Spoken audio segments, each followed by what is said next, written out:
Hi, my name is Vena. I'm originally from Rea, but I live in Nandi. I love listening to Today FM. Today FM rocks. Bula, I'm John from Kornabuan, Papua. I love listening to Today FM. It rocks. Bula, I'm Teopola. Bula, I'm Makanisi. We love listening to Today FM because it rocks in Ba.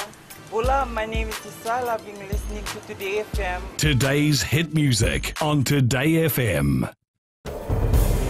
Tonight, bullying will not be tolerated, says Education Ministry.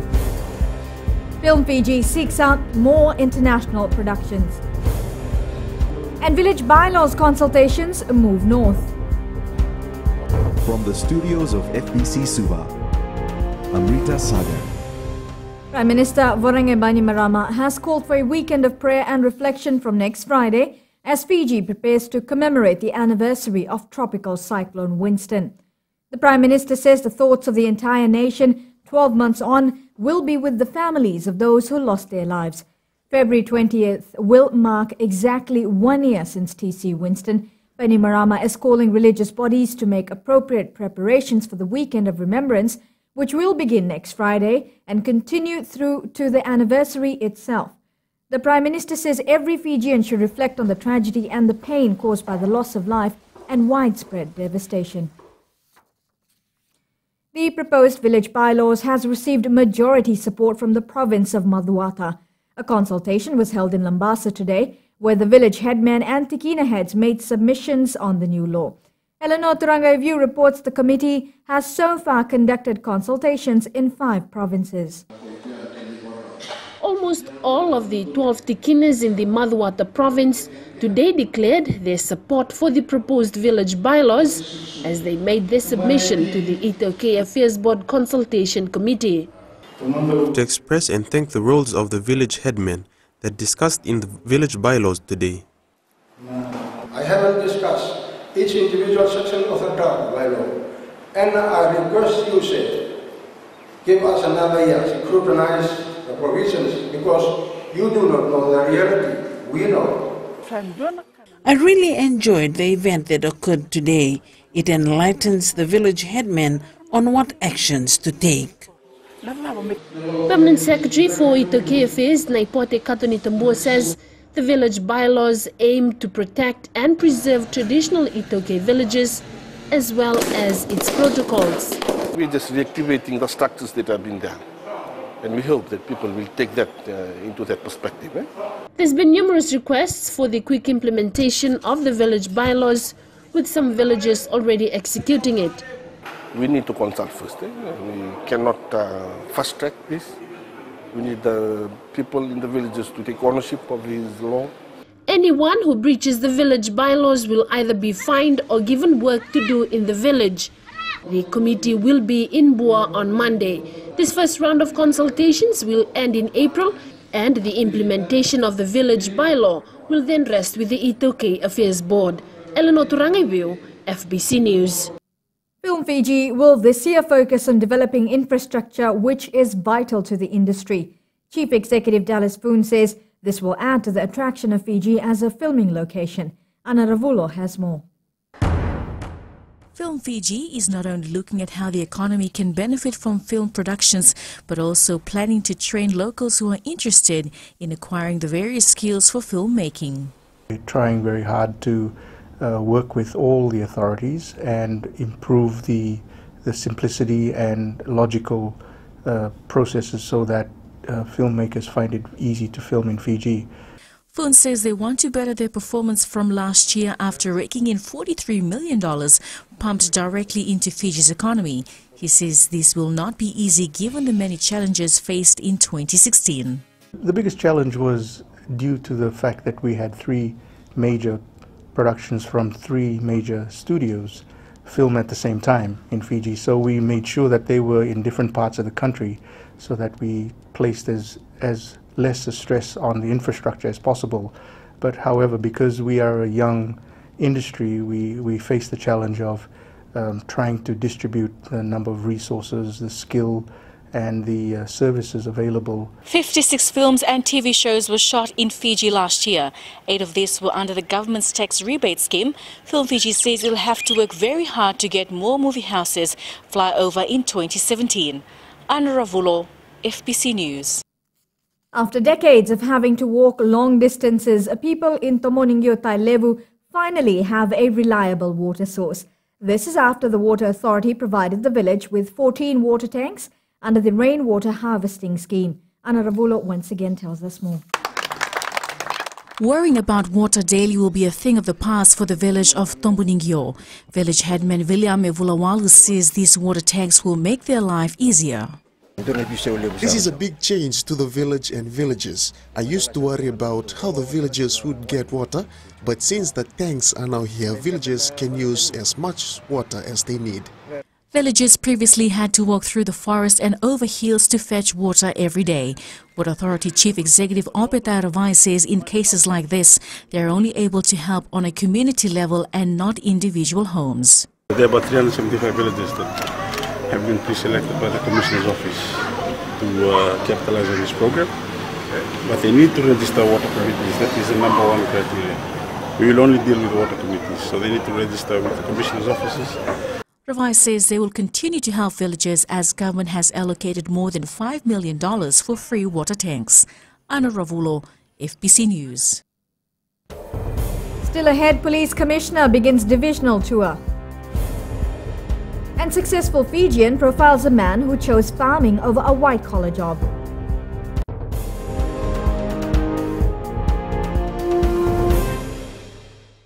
मेरा नाम कमल रोशनी है। हम लोगों में रहते हैं और मिर्ची एफएम सबसे बेस्ट स्टेशन है। हमारा नाम मेसी है, हम गोल्ड टाउन तापुआ में रहता है और मिर्ची इज हॉट इन तापुआ। Hi, we Bagels. We love Mirchi FM because it's hot. निवेश तापुआ में रहता है, सुनता है यहाँ मिर्ची FM is very hot. Mirchi FM, it's hot.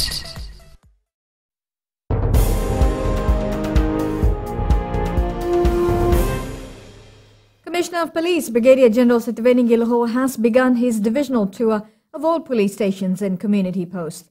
The tour allows Gilho to meet and speak to his officers on the challenge faced with regards to service delivery. The Commissioner intends to visit all the stations and the community posts over the next few weeks and is currently in the Southern Division before meeting officers in the Eastern Division. Gilho says he told senior officers they can't be sitting comfortably at headquarters if officers are struggling because their needs aren't addressed. The Commissioner is accompanied by Chief of Operations ACP Rusiate Tundravu and Director Corporate Services SSP Hirendra Kumar. The government has secured funds to install 5 tsunami warning systems in the country. The funding has been secured through SPC's GIZ Coping with Climate Change in Pacific Islands region. Minister for Mineral Resources Fayaz Koya says Fiji is increasingly experiencing a high frequency and intensity of unpredictable natural hazards such as earthquake. The Fijian government will work with the Pacific community to identify appropriate installation sites that will facilitate early warnings in the event of a tsunami threat. Never give up on dreams. These are the words of 62-year-old Gyan Singh, who is still living his dreams.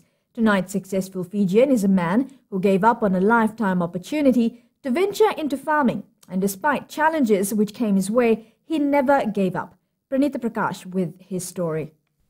Successful Fijians is brought to you by the Fiji Development Bank, your partner in progress. Gyan Singh, who comes from a dairy farming background, says it's been in his blood since he was a child, a journey that began when his father bought a dairy farm in 1965 in Vaimaru, Talevu. 4 years later, Singh had a rare opportunity to study abroad.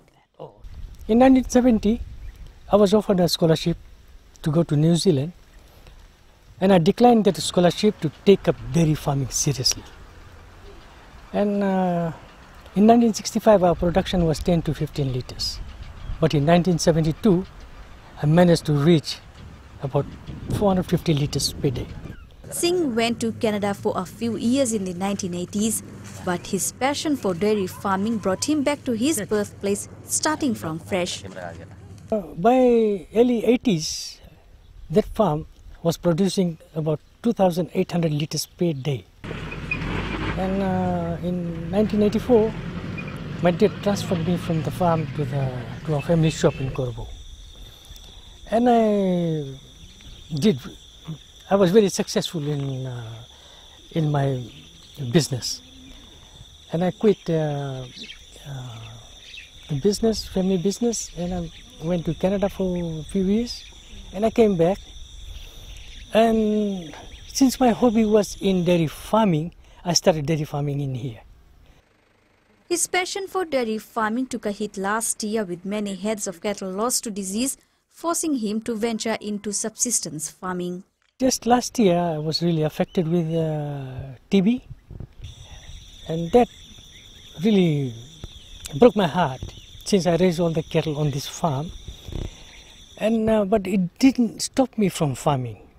So now, meantime, I have closed my dairy farm, and I have diverted my attention to crop farming.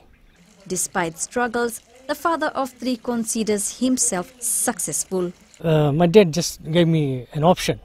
What do you want, scholarship or the farm? And I chose farm. So I let go of the scholarship. And at that time, a lot of young boys from this community, from Lawaki and from Wendell area, a lot of them went into that program, but came back and didn't achieve what I achieved by staying back. He has a message for those interested in farming. In Fiji, there's a big problem. People are leaving behind the land and searching for money somewhere else. They have overstepped the money. If they just go back and a bit of better advice from MPI and some help from the government, they can be a very successful farmer. Singh is planting at a smaller scale. However, he says he is planning to expand and export his produce in future. Pranita Prakash, FBC News. Successful Fijians is brought to you by the Fiji Development Bank, your partner in progress. Ahead in sports, Fiji capable of defending HSBC Sevens title.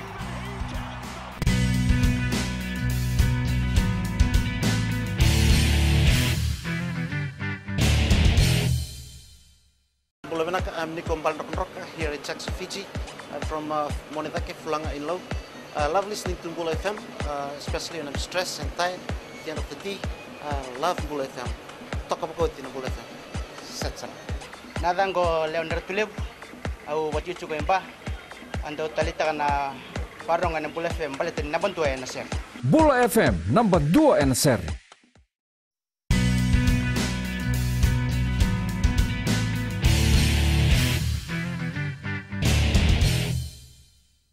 Vodafone Fiji Sevens acting coach Nathanieli Dhawanimbuka believes the side still have the chance to defend the HSBC World Sevens title.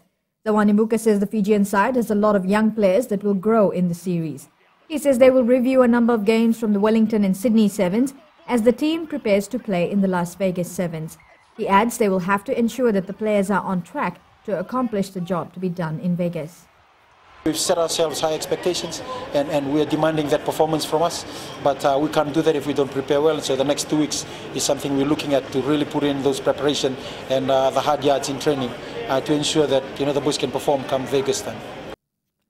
A rugby league competition will be played at primary school level for the first time this year. As Melita Vanga reports, the Fiji National Rugby League and the Fiji Secondary School Rugby League Association plan to launch the competition soon. The new competition begins from April. Months of planning and preparation have finally come to fruition.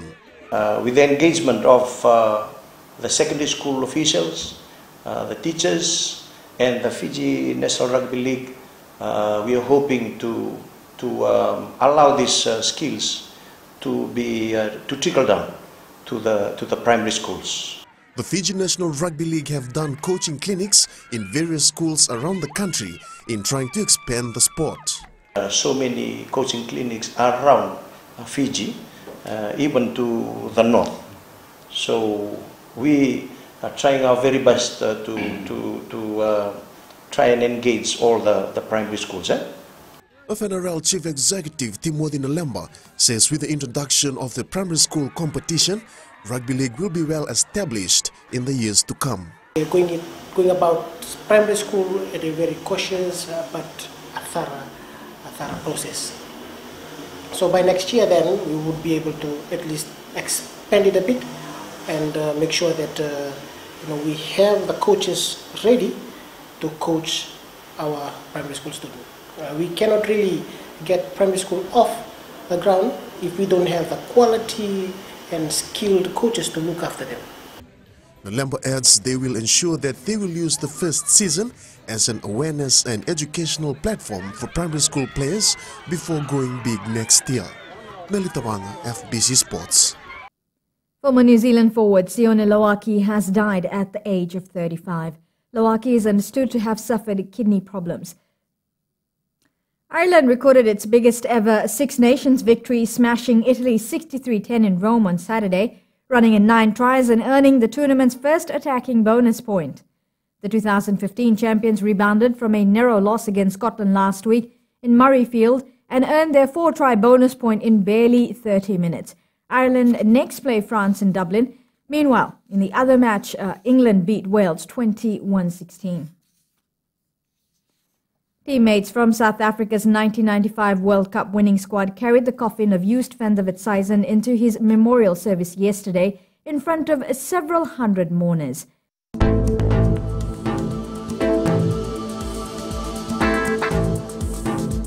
Well, the country largely experienced rain and thunderstorms today.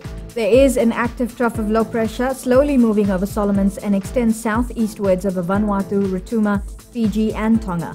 Another trough lies over the southern part of Fiji. Looking at the west of Viti Levu, Nadi, Lautoka and Ba ended the day at 29 degrees Celsius with rain all around. A flash flood warning still remains in place for Raki Raki. The Eastern Division was slightly warmer with Suva a high of 32 degrees. Rain and occasional showers persisted across the east.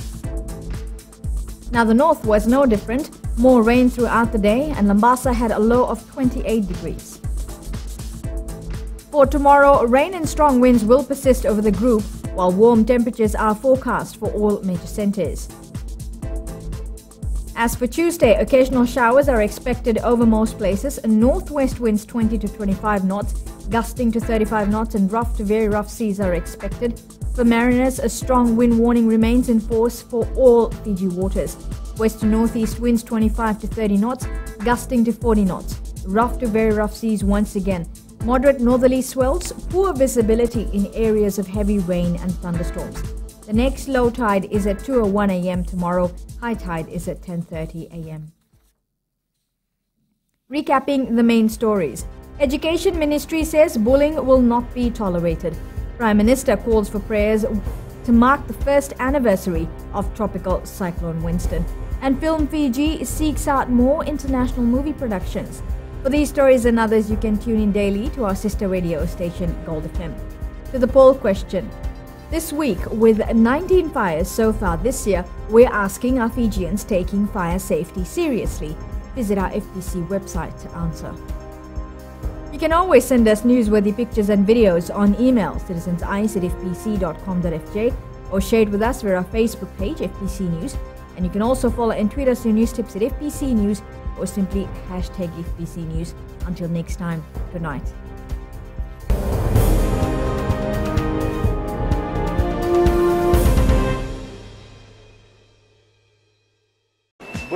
I'm Anare Sorbakroa of Nayabu Wenimbuga Telebu. Whenever I want to tune in to listen to great music, I always tune in to my favorite radio station, Gold FM, only the classic. My name is Lita. We love listening to Gold FM here at the Fiji Hideaway Resort and Spa. Gold FM, only the classic hits. We here at Tano Waterfront Lautoka love listening to Gold FM, only the classic hits. Gold FM, only the classic hits.